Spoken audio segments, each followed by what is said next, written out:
welcome back to Navigating Neva, and I am your host, Neva Nicole, and we are on our special series with Selena Willows. And if you were not here last week, I encourage you guys to go back and listen to our first episode where we introduced her, told you guys a little bit about her background and how we got here. But today's conversation is a good one. So I'm so glad you're here with us today, and we are going to talk about fear. We're talking about how fear gets misunderstood in swim lessons, and not just fear of water, but what's actually underneath it. So when we hear that a child is afraid of the water, what are we actually looking for first? So when I have children come to me whose parents tell me that they are afraid of the water, I'm looking at a few things. So I'm checking if the child is curious about the water, if there's some curiosity there. Where's the child standing with regards to the water, right? So are they standing behind mom? Are they standing, if I get out of the water and I stand between the water and the child, where's the child moving to? Right. And Right. then I can see, well, is it more of a stranger thing? Is it more of a me thing? Is it, so really sometimes a parent thinks that their child is afraid of the water and it's really not that. So that's really interesting too. But yeah, it's a lot of watching the child's being around the water. What are they doing? How are they reacting? What is their face doing? We have to get close. We have to really, really watch and see. I'm evaluating the statement of the parent, really, because I've had many times where parents say, oh, the child's afraid of the water, or child's afraid of this, or won't do this, or won't do that. And then we get in the water and it's a different story. So I always also take it with a grain of salt. Yeah. Like it's not you that they're afraid of. Yeah. Yeah, right. And sometimes I know this goes back a little bit, but for me, and a lot of times for kids, for me, it was the pool was so big. Like I was used to my grandmother's pool, and it wasn't it wasn't small, but it was a big backyard pool. But when I went to the college, the pool was huge, and I was afraid. And I wasn't afraid of the pool or I wasn't afraid of swimming, but I was afraid of that pool because it was so massive and it wasn't deep. It was just massive. And all of a Yep. sudden I was afraid, and that's where my swim lessons were. So that's a really good point. The kids are afraid of the new environment where their lessons are happening. Yeah, sometimes. And this is where I feel like for me in my practice, the importance of being able to have some basic communication with the child is Hmm. really important. Really, really important. Because if you can imagine yourself as someone who has lived, say, in an enclosed space, this is, I've heard this one before, but you live in a cave, right? And this is your space. This is your kind of zone. And you've explored the cave and you're good in the cave. And then you step out into this huge field and there's no ceiling and there's no walls and that's terrifying. So for a child who's used to the bathtub, say, um, or then used to the backyard pool, this large pool is going to be very intimidating, very intimidating. And and sometimes there are things that the bathtub brings where there's fear there. And then we get to the pool and there's no fear Yeah, at all. Right. So yeah. when I have those conversations with the parents in the first place, I I take note and I get ready to kind of make my own evaluation once we get there. And if I'm teaching a parent remotely, then we talk about what this evaluation looks like and how they can determine whether or not this is fear of water, fear of environment, or fear of something else completely, which I have seen many times. So these are all around new surroundings, like my big pool and the cave. Have you seen incidences where a child has had an incident or an accident and now they have a fear? Absolutely. Absolutely. So I can in my practice I see this often. very often I have parents who come to me. So I specialize up to the age of about 13, 14, depending on the size of the child. I have to be able to physically help the child, right? Right. So when I'm in the water with them, depending on their size, I take children right into teens. And I have seen many children who come to me whose parents say, well, we were fine last summer, we were fine, and then we didn't swim last summer. Now all of a sudden we're panicking. And sometimes this can be something that happened on their own. They went to camp, or they were at preschool or daycare or whatever, and they went swimming and they slipped off a step or got a little scared in the deep end or whatever. Somebody pulled them out. And so sometimes as parents, we don't even know about it. Right. Right. So sometimes it can seem out of the blue for us. But I had one in particular child who, she was about 9 years old, and mom called me and said, I don't know what to do. She fell in the water last week. She was a wonderful little swimmer. I had taught her previously. She Mm-hmm. fell in the water last week, and all of a sudden she is terrified. She won't go near the pool. We have this beautiful pool in our backyard, and she won't go near the pool. We were having a family barbecue. Everybody was having a good time. She slipped in, and now the full panic. And so my first thought was, well, I know this child's level of competence in the water. So I know that this child, in theory, should have been able to pull themselves out. Mm-hmm. So when she came to me, I sat her down first before we got in the water. Now, no, I am a known entity to her, so that's, that was to my advantage. But I sat her down, and we started by talking about it. And I said, what happened? What was going through your mind when this happened? Mm-hmm. And she said to me, well, I fell in the water. Like, no big deal. And I'm going, okay, all right. So then why are we worried now about getting in the water? And she couldn't quite put it into words at first. When we got in the water, we started working on it. And the next day she comes in and we sit down again. I said, yesterday went really well. So what is the feeling you're having? And she says, it's really, really tight and I don't understand. I said, okay, when did this tightness start? Did it start when you fell in? Did it start while you were in the water? When did it start? She said, no, it started after. Oh, well, that's a very different story, because for her, she just fell in the water. No big deal. She knew what to do. But then all the adults around her started to panic. Everybody was yelling. She got yanked out of the pool. Everybody's calling for each other and saying, she fell in the pool, she fell in the pool. And the adults around her panicked. And that is when her anxiety started. Yes. So sometimes we are causing this. And that I think it's a really hard pill to swallow. Mm-hmm. But we have to remember that children take all of their emotional cues from us. Mm-hmm. All of them. Mm-hmm. For quite some time, for quite a few years. And so when Mm-hmm. we react to something very strongly, the child can then develop the same feeling that you had of tightness and anxiety or fear or whatever, without having experienced it firsthand for themselves in that moment. And everywhere, not just in the pool. Absolutely. Absolutely everywhere. Absolutely. Yeah. Mm-hmm. Mm-hmm. Such a good point. Such a good point. And what's really funny about that is I was just reading a man who was talking about drowning and how it was such a bad experience. And I was thinking, well, when I had my experience, I'm still here, so it wasn't a fatal drowning. But I just thought mine was so peaceful because I didn't have Mm. the anxiety that my parents had. They didn't pass that on to me. I just remember falling to the bottom and it looked so peaceful and serene. And, I probably took the water in and that's what happened, but I didn't feel the pain. I was just enjoying life until I wasn't.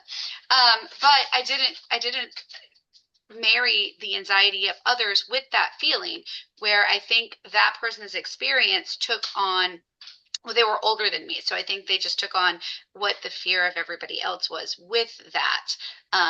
So that's funny that you said that, because my Yeah. experience, I was 3, so I didn't have anybody else's perception to marry that with. because it didn't exist yet for me.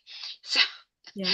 that is Yeah. so true. Yeah. So how do you It's help the interesting little how it can ones happen. overcome that fear? Like if they come to you having an accident or an incident prior to lessons and you don't have that established relationship with them, how do you help them get over their fear and get into the pool? Well, you have to meet them where they are, right? We can't get ahead of it. We can't get Right? ahead of it. You're not going to get ahead of it. There's no amount of distraction, and this is something we see often in swim lessons, is Mm-hmm. let me pull out some toys and distract the child, or let's just get it done, Mm-hmm. let's just pull them in and get Push it through done, it. Right. push through, right? Mm-hmm. And I would say I don't love the push through. I really don't. Like there are steps that you need to take before that I think are very, very necessary. But at the end of the day, what ends up happening is when you push through as gently or as forcefully as you're going to. Now, this is, and we can talk more about this, but when you push through, you are providing proof to the brain over and over and over that it's safe. So there is a certain amount of push through that has to happen. However, before that happens, there has to be a slowing down. There has to be trust building. There has to be a calm and soothing presence at all times. And then we do the win after win after win after win, and we reprogram the entire thing until it feels safe again. Now, obviously, we can't get the wins if we're not doing the thing. Right. And so sometimes instructors rush this. Mm-hmm. Um, but and it takes a little longer. It takes longer when you rush it, and it's harder for everybody when you rush it. And I certainly do not advocate for it. But the win after win after win is what does the reprogramming. Now, Yes. if you're Yes. pushing through too hard, then you no longer are a safe entity for this child. And then you have a whole other host of problems. Whole other host of problems. Yeah, like the whole fit to get in the car. Like I don't want to go to swim lessons, meltdown before we leave, dragging the kid in. We don't want to go. We're going to go. All of that ugly because we want them. You want the relationship with them, so they trust you and Yes. they get in. Yeah, Yes. yeah. Absolutely. Absolutely. And so for a parent, it means slowing down, giving yourself extra time, knowing that it's going to be Mm-hmm, anticipating that it's going to be a thing, mm-hmm. slowing down, giving yourself lots more lead time, lots more lead time. Um, Certainly not telling the child you're going somewhere else and then showing up to swimming, because you need to build trust and you want to maintain whatever trust you have with your child. But maybe it's, do you want to put your swimsuit on now or when we get there? We're giving them the choices. I love the choices. Choices. Yes, Yeah, the choices. choices are great. Clear choices. Not Mm-hmm. do you want to go or not, Right, because we're going. depending on, right, because we're going. In this scenario, we're going, right? If you go back to last episode, that's your decision. But in this episode, we're going. So we're going to swim class. Mm-hmm. Do you want to put your swimsuit on now or after? Mm-hmm. You know, Yeah, little choices. Little choices. Do you want to have a snack now or after? yeah, But we're going. yes, yes. Just like for any parent who's ever had to do it, sometimes, and this is, I use this one with with the parents that I teach, is sometimes you have to pin a child down to change that shitty diaper Mm-hmm. before they run around and get crap all over your mother-in-law's white sofas. And sometimes you have to do that as a parent, but we can still give choices. Are you going to sit still or am I going to hold you? Yeah. Exactly. So let's talk about how resistance shows up. So Yes. so it shows up in a lot of ways, right? It does. So we can break it down. Mm-hmm. It shows up in different ways depending on what's happening for the child, right? So I say we've got our fight, flight, freeze, fawn, and then we have control. And control is this whole separate beast. There's a whole separate beast, right? Right. But fight, flight, freeze, and fawn are very, very specific. They show up very differently. This is a nervous system dysregulation. Mm-hmm. This comes from fear, uncertainty, anxiety, sometimes their own, sometimes the parents. Right. And so it looks like fight looks like a lot of you can't make me. Yelling and Mm, kicking and hitting and pushing and aggressive negotiation. I'm not doing that. I'm getting out. I had one child who had tried everything, right? So this is sometimes we see this at bedtime, right? I need a glass of water. I have to go pee. All of this. I can't do it. Not doing it. Not doing it. Not doing it. Not doing it. mhm. Right? Avoid, avoid, avoid. Sometimes it's flight at sleep time. Sometimes Yep. it's fight, right? Depends what you're Yep. looking at. So I had one child, I'm thirsty. My lessons last 10 minutes, Mhm. if that, right? Because we're working on nervous system regulation and safety at the Yep. beginning. Yep. So it was, I'm thirsty. I need to pee. I need to this. I need to that. And then at the end, he looked at me and he said, I'm going to poop in your pool. Oh, Okay. that's so good. Okay, Mhm. go ahead. He didn't have to, obviously, but that's what fight looks like. Yeah. Then we have flight. So flight is clinging to a parent, refusing to put our swimsuit on. Away is safest. Asking if it's over. If you have a child in the water and every 2 seconds, are we done now? Are we done now? Can I go now? Are we done now? That's flight. Okay. A child who runs away. So I once had a 13-year-old. We're at this beautiful outdoor facility and there's a field and then woods in the back. Mhm. And she's got a swimsuit on. And I'm going, okay, let's do it. And I'm holding her hand and we're slowly getting in the water. And all of a sudden she turns and she takes off into the field. That's flight. That's flight. Yeah. Get me out of here. Get me out Mhm. of here.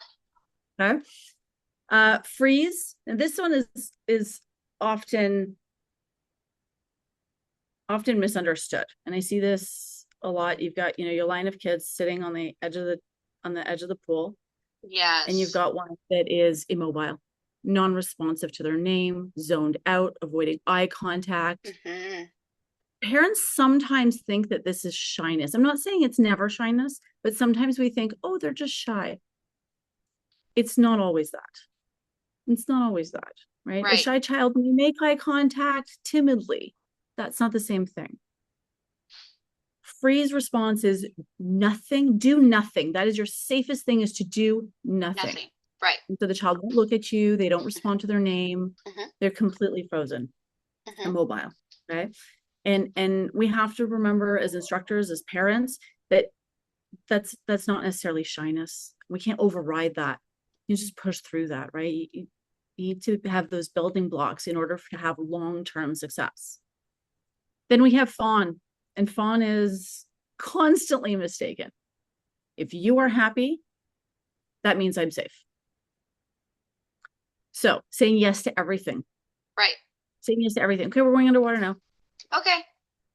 Okay, Mhm. doing it. Mhm. But the body language is stiff. The Right. breathing is shallow, right?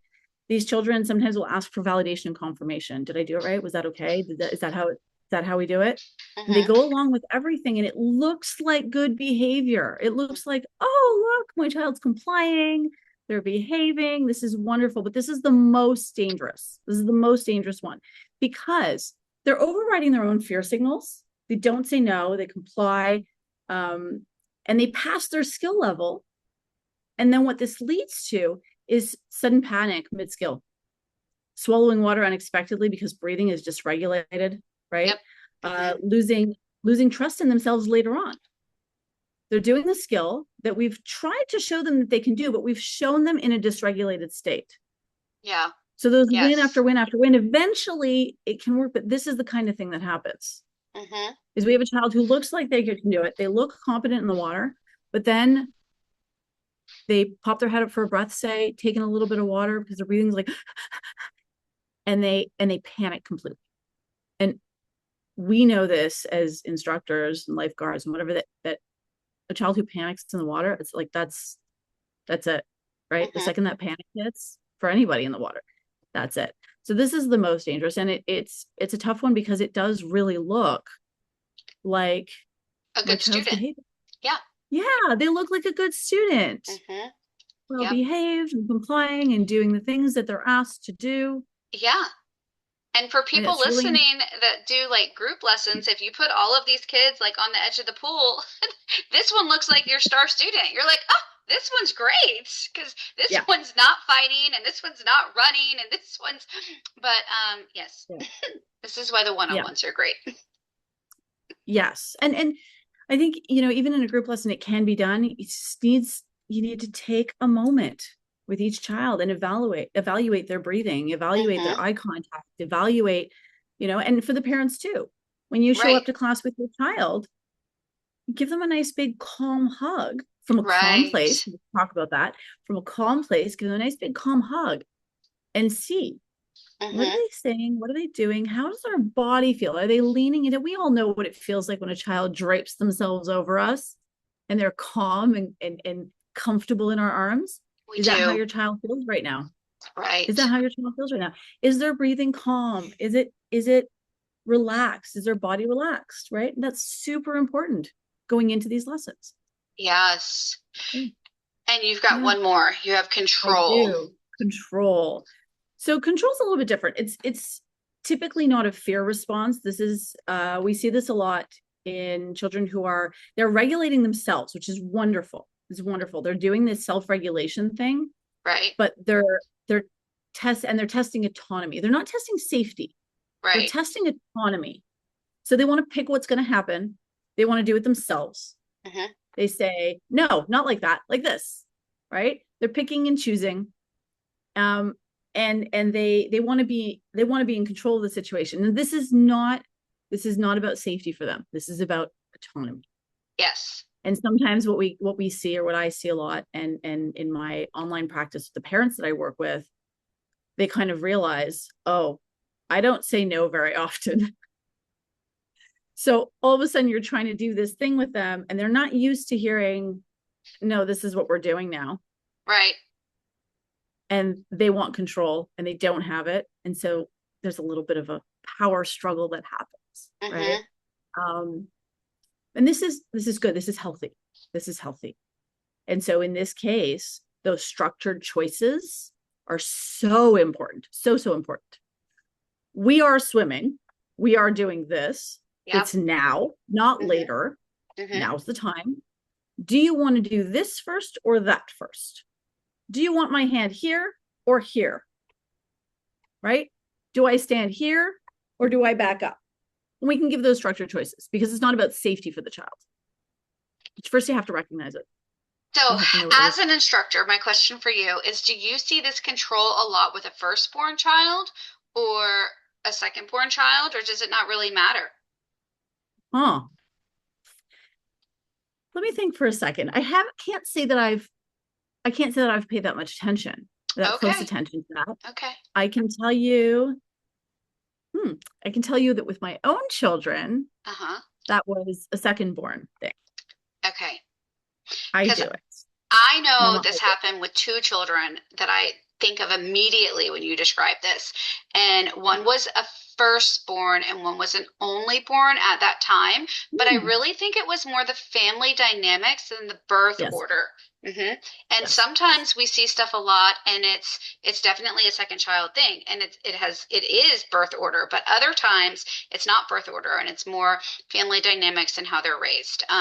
And I've had kids yeah, completely have a meltdown because they're not in charge of the lesson. And that's yeah. because they want, yeah, they want to be in charge. And I'm like, well, sadly, you're not in charge today. Sorry.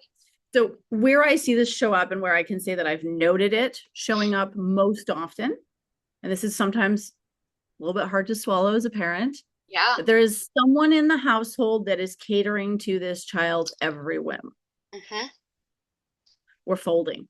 A parent is folding. A grandparent is folding. So right now, I am teaching in Southeast Asia, and culturally, the demographics, culturally, it's different, right? So they have multi-familial homes, a lot of grandparents and aunts and uncles all living together. Mm-hmm. And so these children are being raised by a community, which is lovely and beautiful. Sometimes what that means is that there is a person or several people in the household that are catering more to this child. I want Yes. this. Oh, right away, right away, right away. And even anticipating wants, right? Yes. And Yes. we see this in North America as well. I've seen it. So I've worked kind of all over the world a little bit. And I have seen this in just about everywhere. And pinpointing how it comes out is really interesting. But it's a parent who is sometimes tired. We're tired. It's Mm-hmm. exhausting being a parent, right? And you just don't want to deal with what the outcome's going to be if you say no because you're exhausted. And so we just kind of, okay, fine. Yeah, whatever. And it's okay to pick your battles. Absolutely. But when it comes to a place where we're not picking battles anymore and we are just giving in because it's just easier, this is where I see this the most is amongst the children who are not used to hearing the word no, Yeah. not used to being given a choice. We are getting dressed now. You do it this way or this way. We can wear this or this, but we are getting dressed now. You will brush your teeth now. Do you want this toothpaste or this toothpaste? Right. Right? Right. Choices. So if you have a child who has this need for control, and sometimes it's just the child need for control. If you have a child who you realize that you've been kind of catering to them, Mm-hmm. these choices can be phenomenal for reestablishing some order, getting things done on your timeline, more or less, because we have children and that's just not always possible at all. But getting things done a little bit more on your timeline, not feeling haggard and rushed like you're fighting all the time with your child. Right. Choices. Before bed, it looks like, do you need to pee? Do you need water? Do you want a story? Do you want all of these things? Here are your things that sometimes you ask for. What do you need before bed? Right. Do you want this story or this story? I'm reading you one or two or whatever. This one or this. Pick two. Pick, giving choices where we can and establishing boundaries around those choices. We are getting dressed. Which set of clothes do you want to wear? Yeah, that gives me flashbacks to when I got my choices of clothes and I still threw a fit because I was horrible. I don't know what was wrong with me.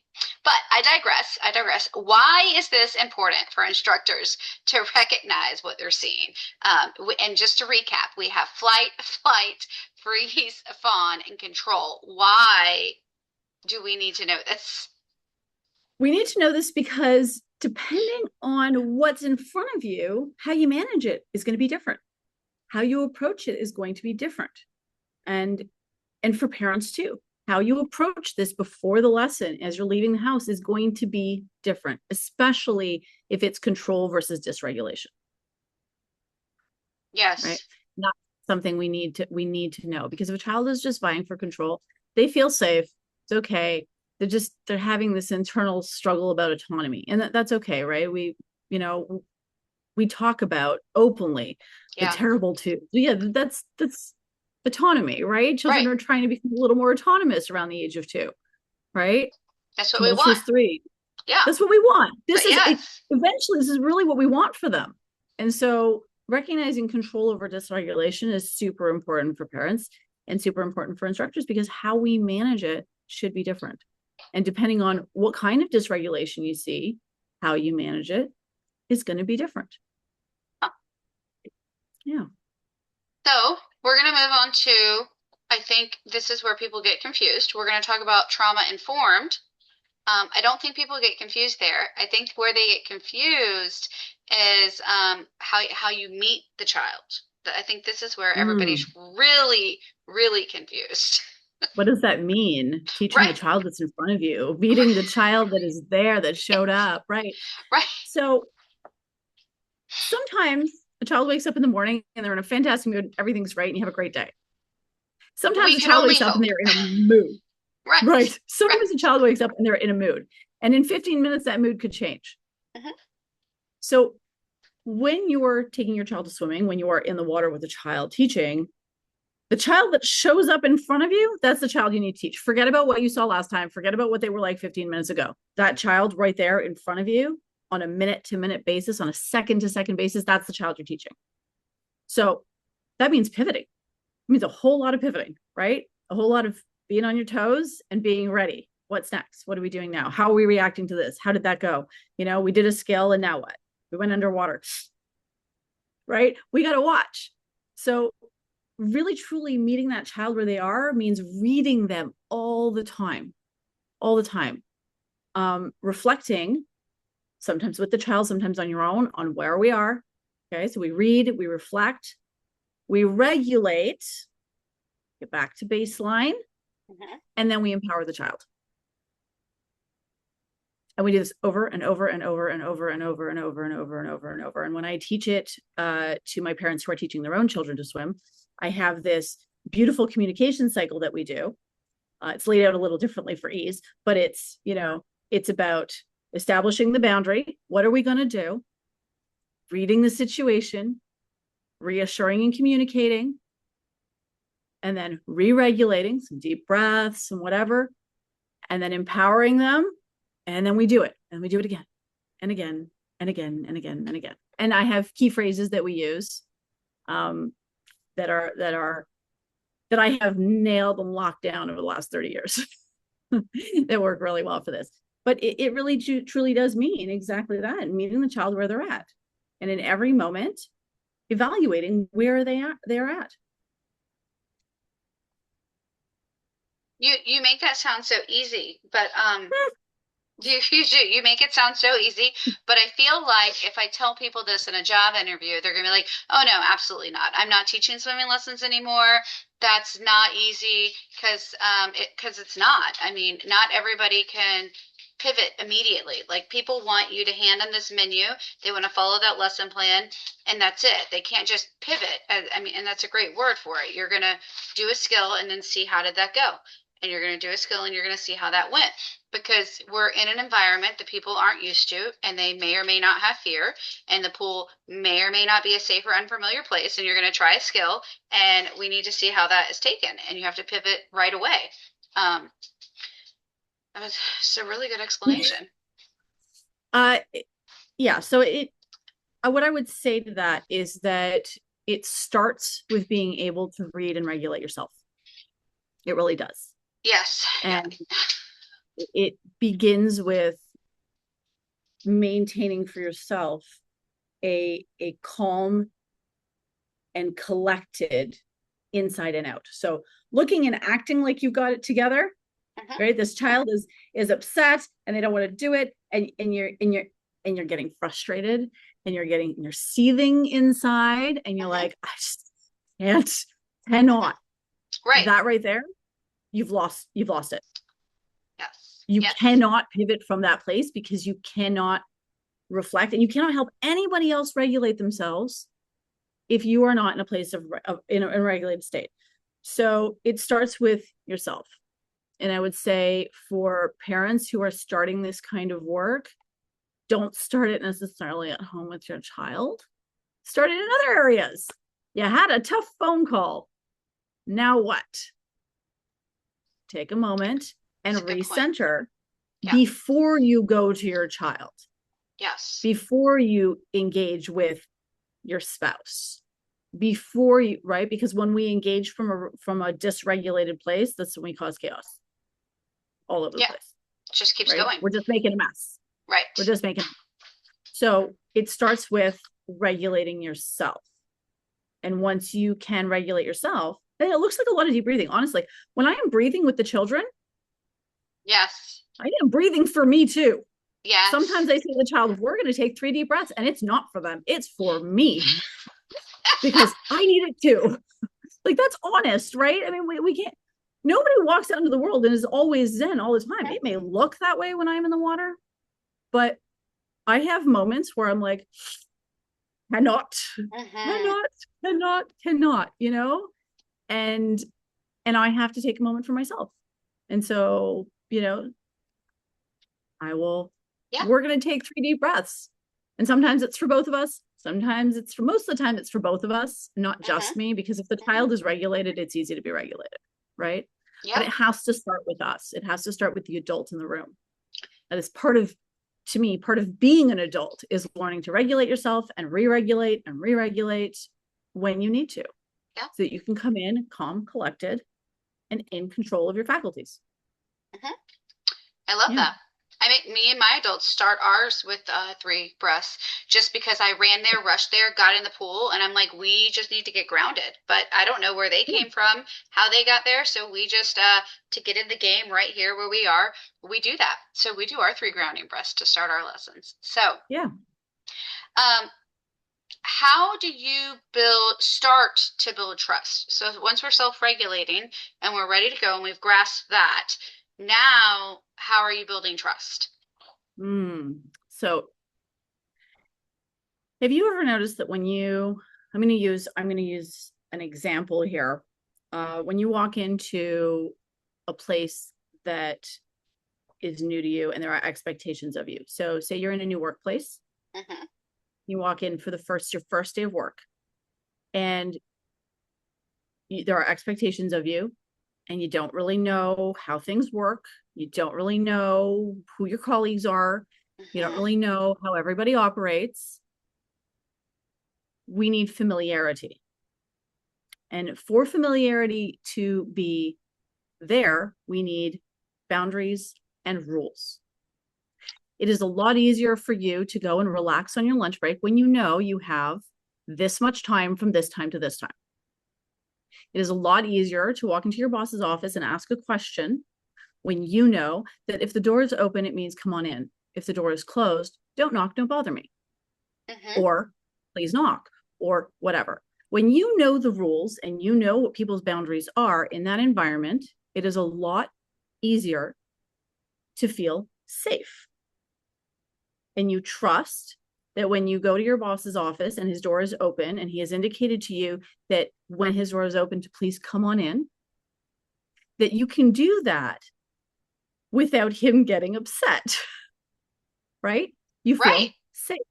That's right. So we use boundaries and rules in the water to build trust. Children feel safer. Everybody feels safer when they know where they stand, when they know what is expected. So we use boundaries and rules. Now, the rules for a child in the water can look something like, if you need a moment, you need to tell me.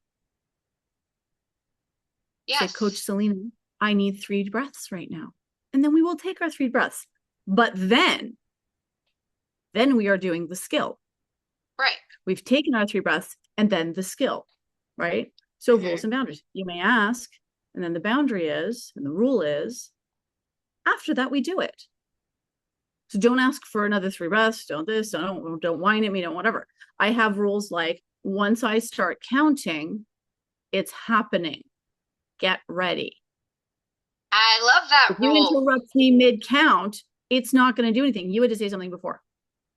And sometimes this can be a little messy at first when we're learning, right? Sometimes you might knock on your boss's door before you knew, Yeah. and he And may you learn. shout, "I'm on a call" or something, and you Hmm. go, "Oops, wasn't supposed to do that." You just learned a boundary, and that's okay, right? Right. Because that's how we learn. This is how we learn, and this is how children learn too, right? And so we set a boundary, we set the rules. Sometimes things pop up mid-session and you're like, we didn't talk about this one. Here's how it works. Hmm. And that's okay. We are allowed to pivot. We are allowed to adjust, right? I wouldn't say don't go and wipe out all your rules and start over, because then you're just No. confusing a child and you've not Right. established anything and you've just broken all the trust. But this is the same thing Right. as when a parent says to a child, at the end of your episode, the TV needs to be turned off. And you And better then half an follow hour up with later, your rules. that's right. Because if you show up half an hour later and say, how come the TV's not off? And then you turn it off mid episode or whatever, you have just broken that trust.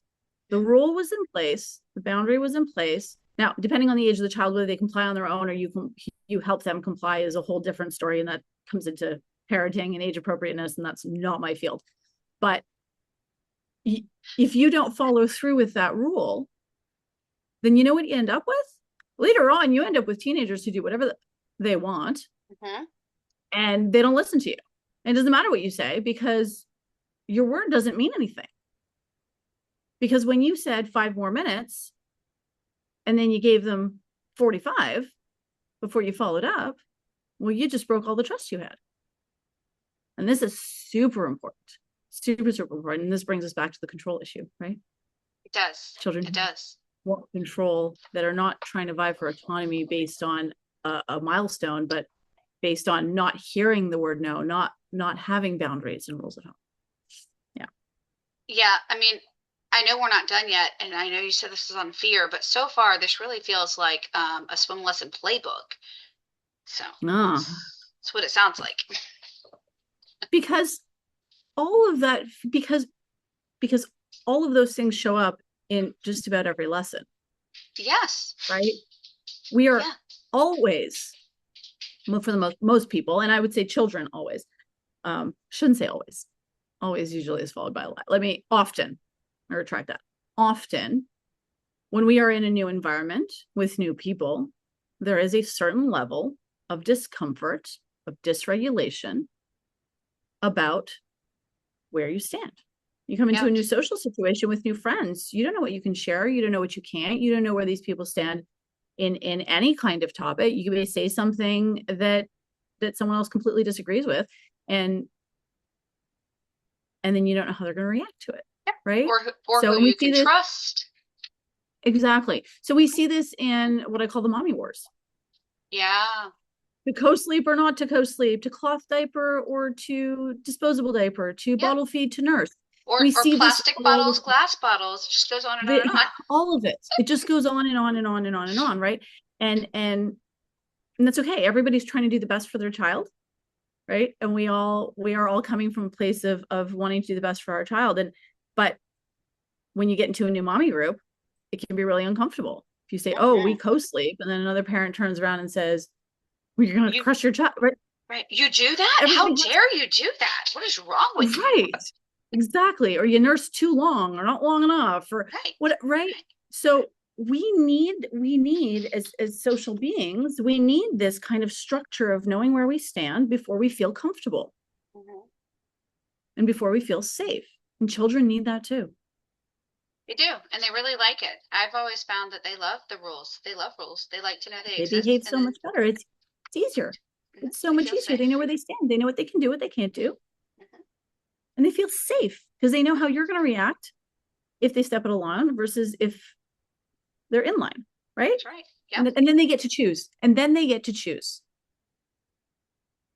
for themselves. Yes. So Mm-hmm. let's talk about the win after win. Mm-hmm. So win after win is that pivot. It really is. Okay. If a child is, I'm going to use the back float example. This is one of my favorite ones because it is a very big, it's a mommy war in the swim industry, right? The back float. It is. It's a hot Or for me, topic. it is. Hot topic. Mm-hmm. For me, it is. So if you've got a child and you're trying to teach them to do a back float Mm-hmm. and they are struggling and it looks like, dysregulation after dysregulation, it's lesson after lesson after lesson after lesson, this child is not staying in a back float, they're not doing it, they're not listening, they're wiggling, they're turning their head, they won't stay, they're sitting up all the time. You're not getting any wins, are you? Mm-hmm. There's nothing. No one is winning there. You're getting frustrated. The child feels like they're terrible at it.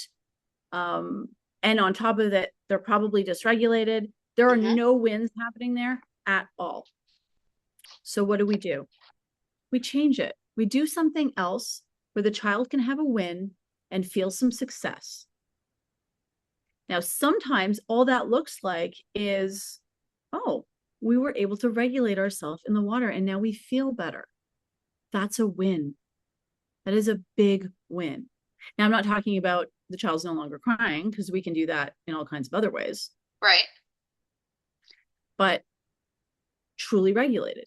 Now the child gets into the water with me without a fuss. That's a win, right? Without a fuss in a regulated body. Now the child is chatting with me. That's a win because the child is now in a regulated body. Mm-hmm. I don't know if you've ever noticed in your lessons, and I'm sure a lot of parents have seen this too, but instructors too, where you have a child who shows up week after week and they're not, they're shut down or they're this or they're that or whatever. And then all of a sudden they're like chatting with the instructor or chatting with another parent or whatever. That's a child who now feels safe. Yes. Yes. That's a child who is now regulated and feels safe. That is a major win, right? So win after win doesn't necessarily mean skill after skill, though Mm-hmm. it can. Once we have a regulated body, then we can start focusing on the look what you did. Did you do this? What you did. And that can be a win too. And that's where we're building their confidence. But before that, it can just be the child spoke up and asked for their 3 breaths. They Yeah. felt safe enough to speak up. That's a win. And we want to go after those wins rather than worrying about whether or not their head is in the right position in a back float. So it's much more important to have a regulated body when we're swimming. And that comes first. Yes. Yes. So that's what our win after win in our swim lesson looks like. Mm-hmm. I love that. So, what is the parent's role during the swim lessons? Are they present? Are they gone? Well, we talked about this a little last week. We did. We Mm-hmm. did. Yeah. So my opinion and my belief on this is that the child already trusts the parent. They feel safe with the parent. Theoretically, in a this is what we expect and what we want. Mm-hmm. So if you ask the parent to leave or you ask the parent to be far, then you are asking that child's only anchor for regulation that they know to be away. Think about dropping a child off at preschool or at daycare.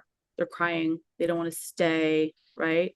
Now, some Yeah. preschools now do this thing where mommy comes for half a day, a couple of times.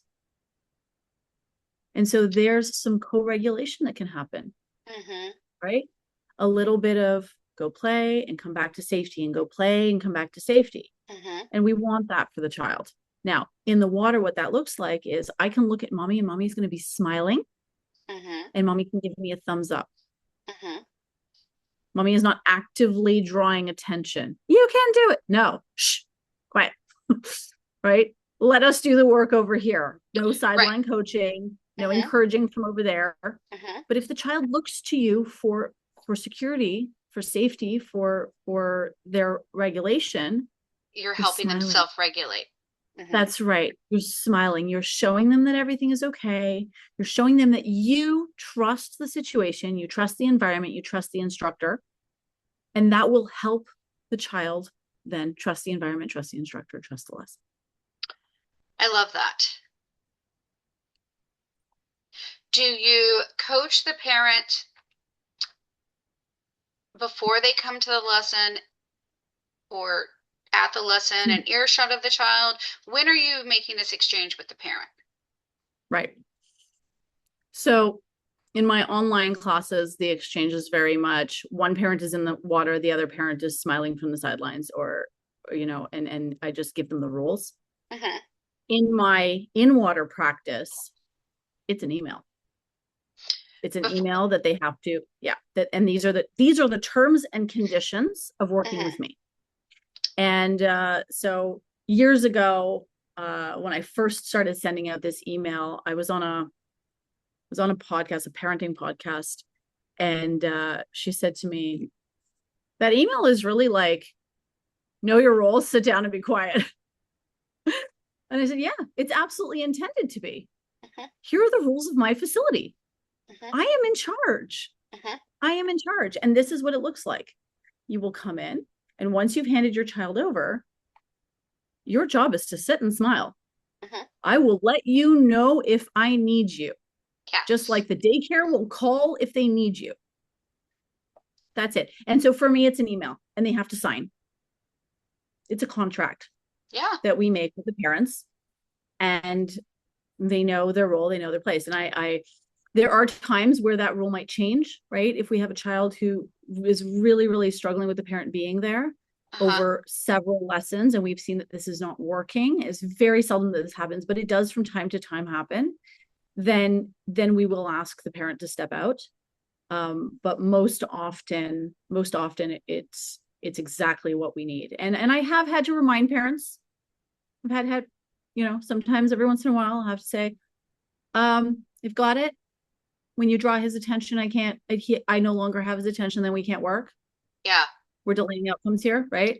Right. And then parents remember right away and they're like, oh yeah, it's supposed to be Right. going. But it's a contract that we sign. The parents Yes. have to read this. It's changed over the years, but 9 point, 10 point, whatever. And it's got other things in it too, where the facilities are and what to do when you show up, where to sit, where to go, all that stuff. Mhm. But it's a contract that we have with the parents, that your job, you hired me for a reason. Mhm. Let me do my job. Yes. And this is how I do it best. Yeah. I love it. Yeah. I love that. So, what do parents do without realizing it that makes it harder? Well, the speaking from the sidelines is a big one. For the You parents, know, can you explain why that's not helpful? well, because if I'm trying to regulate your child and I'm over here with him and I need this child to be comfortable with me, regulated in the environment we're in. Every time you draw that child's attention, you're drawing them out of the pool into you. And then I have to start over every single time. Right. So that doesn't help at all. When you show up to a swim class, if your nervous system is out of whack, you're not helping your child. If you're trying to get them into their swimsuit and you're struggling with them and you're getting frustrated, that doesn't help. So often what I'll tell a parent is they don't have to wear their swimsuit to swim. We can do the lesson in their underwear. We can do the lesson in a t-shirt. We can do the lesson in the clothes they came in. Bring a change of clothes. We don't have to be in a swimsuit. Whose rules is that? Like that's not necessary for what we're doing. So your nervous system has to be calm as a parent, right? And then distraction just doesn't work. Mm-hmm. Distracting the child with toys or with this or with that, it doesn't work. And I see this, I see this in instructors too, where we're pulling out a toy or we're saying, we'll have this or we'll have that. Distraction may cause compliance temporarily, Mm-hmm.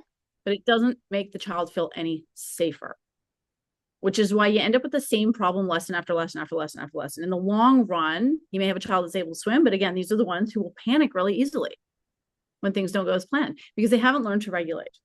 Yeah. We have to do that first. And so when you're pulling out toys to get the child to comply, you're not actually helping the child feel safe. So it really comes from your nervous system being calm when you come in and letting the instructor do their job. And then the words we use. And I know you're going to ask me that next. I am. Tell me about the word you use. Mm-hmm. Your I'm very, favorite. very specific. Very specific. So I have phrases that we have done away with and things we say instead. So I don't say, good job, way to go, yay. That is not my first. I will say it later to the child, right? It's kind of just comes out of our mouths. But instead of good job, I ask, did you do it? So I will elaborate as to why. When you ask someone a question, you are forcing them to think about it. And we do this, we do this in marketing all over the place, right? So, you see it all the time, right? Got milk?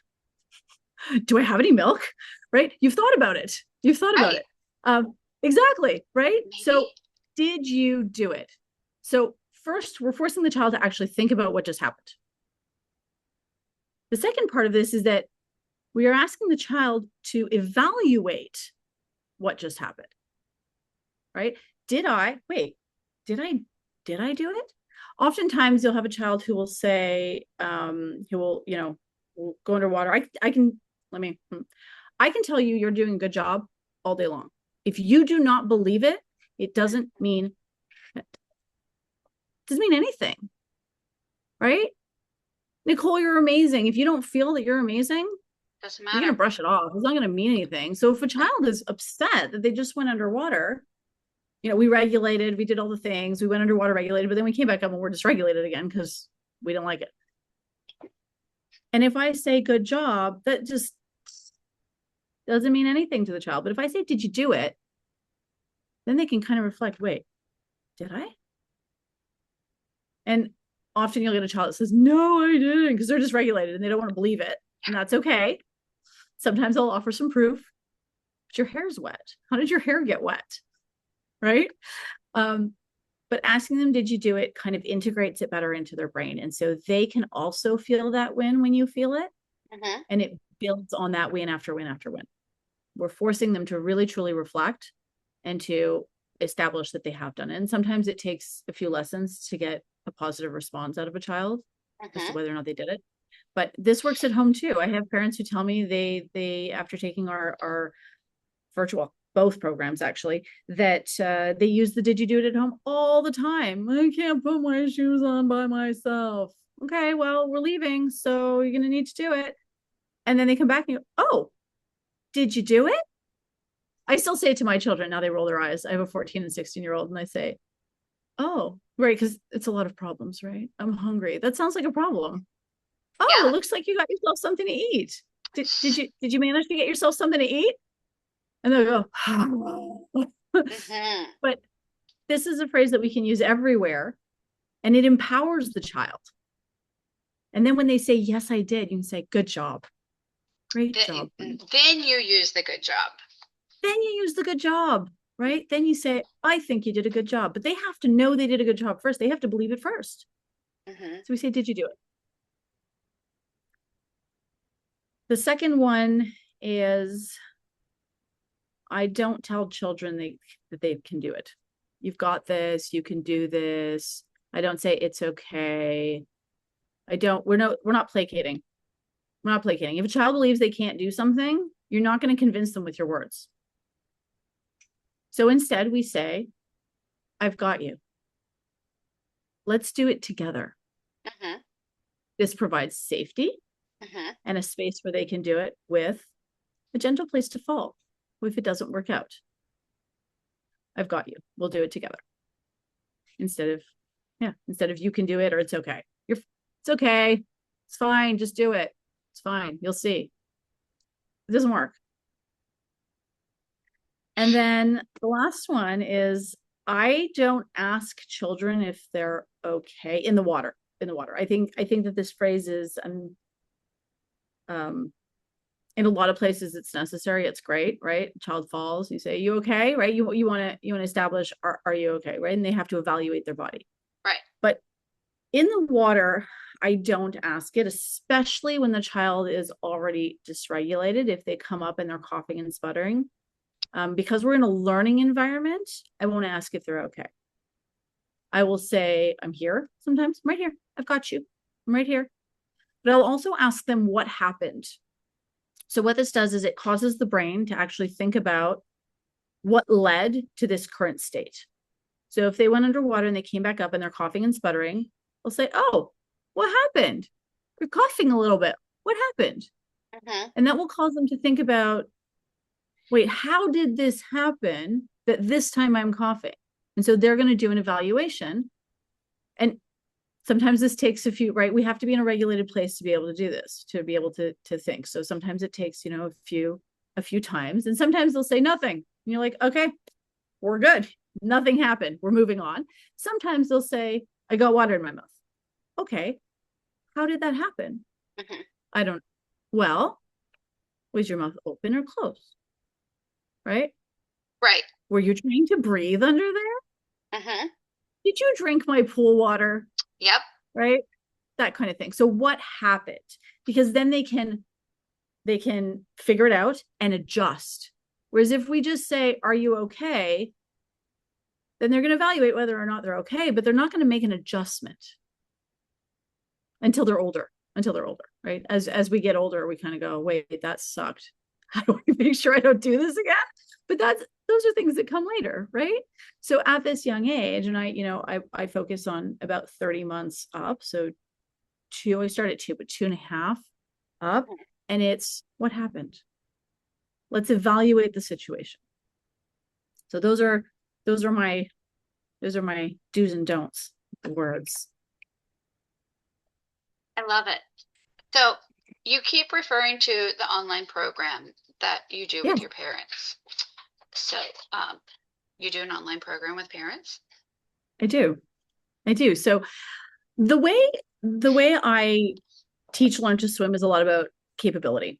Hmm. It's a lot about movement in the water and learning to move in that environment. So just like we don't teach a child to walk, you didn't tell a child, shift your weight to your right foot, lift your left foot and move it forward, and then shift your weight back to the left. That's not how children learn new skills. And this is, I know a lot of instructors will disagree with me, and that's fine. But this is not how, in my opinion, this is not how children learn new skills. If you tell a child, put your hands here, kick your legs back here, hold your breath, blow bubbles, all this is too much information. They don't even know where their arms are. It's too Hmm. much, right? Hold this board, do this, do that. So I teach a lot by what does it feel like in the water? What does buoyancy feel like? And so this looks like a lot of skills that you don't really need any technique for. So I teach parents how to go through these skills with their children in a regulated body in a safe environment. So long as a parent feels comfortable in the water, I will then coach them through how to make sure their child is listening. And this is a lot of the fear-based stuff, right? We work on that a lot, and the control and establishing new rules and new boundaries around pool time, around what it looks like with mommy or daddy in the water. And we go through the skills, and we have families that are coming out of this with children who are completely water competent, who can self-rescue. And the nice thing about the parents doing is when I'm in the water with the child, I need to see the child every day, at least for the first week, Hmm. because we are building trust. And a Right. week is a very long time for a child. So if I only see the child once a week, we're starting over every week and we're never going to get through anything. We're never going to get to a regulated state where then we can actually work on something.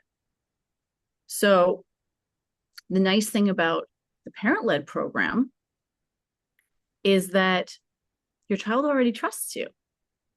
So you just need to establish the boundaries. You Yes. just need to be in a regulated body and establish the boundaries. And then you go through the skills. And it's so this started because I couldn't keep up with the demand of lessons, and then COVID hit.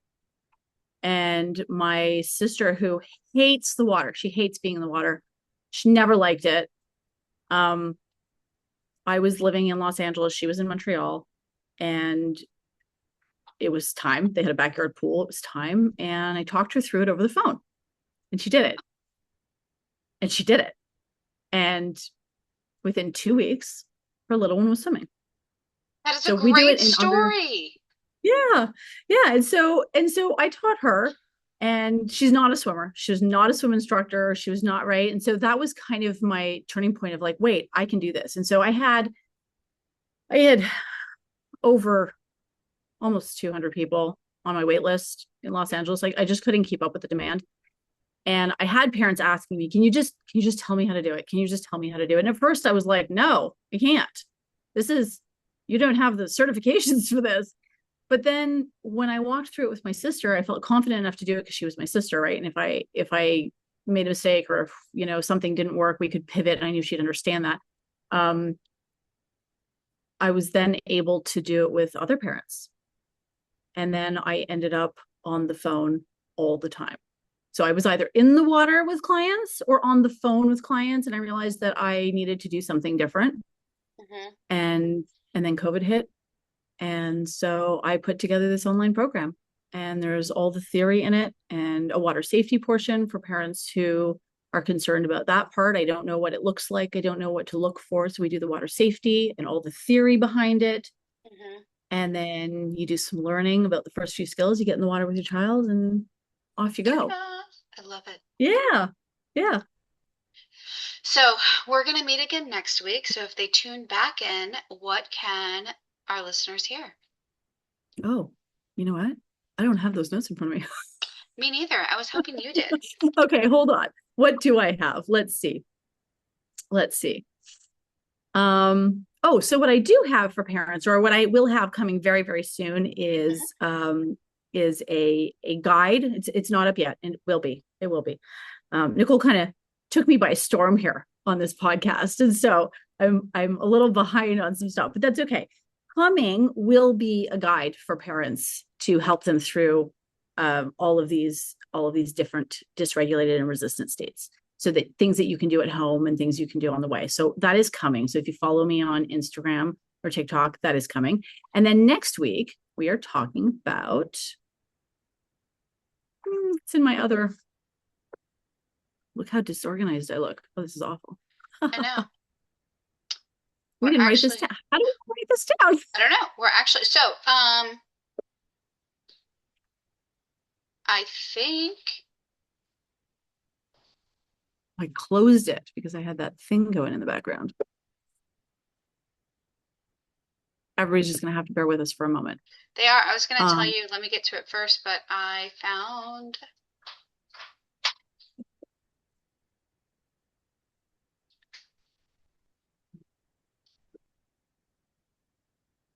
yeah, everybody is going to have to bear with us because I can't find it either. hold But on. we promise the audience that we do know what we're doing. We have Yeah, all I of this promise. stuff mapped I out. promise. When I'm now into the We don't instructors. just Okay. fly by the seat of our pants. We No, actually this have is this planned. absolutely planned. Oh, no equipment philosophy. We're Oh, talking about my yes. no equipment philosophy next week. Yeah. That's So next week beautiful. we talk about why I don't use equipment in my lessons, what I think equipment does, doesn't do, what it can help with, what it can't help with. Um, and yeah, so that's next week. So if you are in a lesson with someone who's using a lot of equipment, it's just knowledge, right? It's a difference of opinion. And this is where I kind of stand. This is where I come from. And that's what we're talking about next week is my no equipment philosophy. I love that. So, we are really glad that you guys listened to us and stuck through while we found those notes to share with you. And we hope you will all tune back in next week. Until then, guys, stay safe.